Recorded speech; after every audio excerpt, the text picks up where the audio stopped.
Nagpautang na, nadakpan pa. Mao kini ang gisamputan sa usa ka magtutudlo nga naningil sa utang na priso na hinuon. Usa ka 45 anyos nga magtutudlo na sikop sa mga otoridad human ipatuman ang warrant of arrest batok kaniya nga may kalabutan sa gingong kalapasan sa Cybercrime Prevention Act.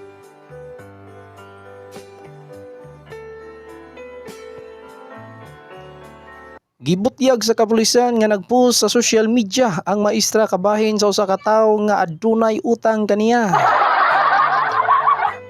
Human kuno napakyas sa kasabutan o sa wa pagbayad. Porting lisura mga idol. Ikaw pa ang mangutang, ikaw pa gipautang, ikaw pa mo file og kaso. Wa gani kabayad sa iyang utang naka-file siya kaso. Way konsensya ning bayhana. O tawhana. Tugatugag pangutang. Mangutang ganita ka mga utang mo bayad.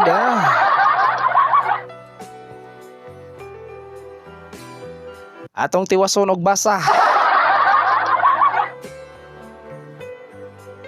Apan imbis masulbad ang isyu na uli kini sa kaso human ni may pasaka og kaso gipos tungod kuno sa iyang pagpakaulaw sa publiko.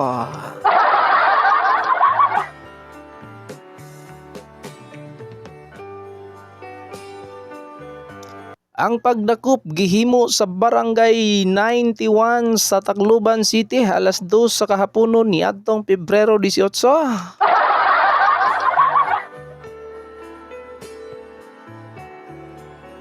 Pero gipahinumduman sa mga otoridad ang publiko nga bisan adunay personal nga pinaglalis dili angay gamiton ang social media.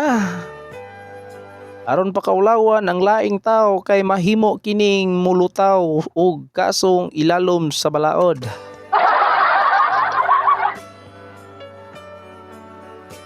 Apan gitugutan sa korte ang maestra nga makagawas pinaagi sa piyansa nga kantidad og 48,000 pesos. Mao nay lisod mga idol no. Ika pa'y nagpautang, ika pa na gipriso.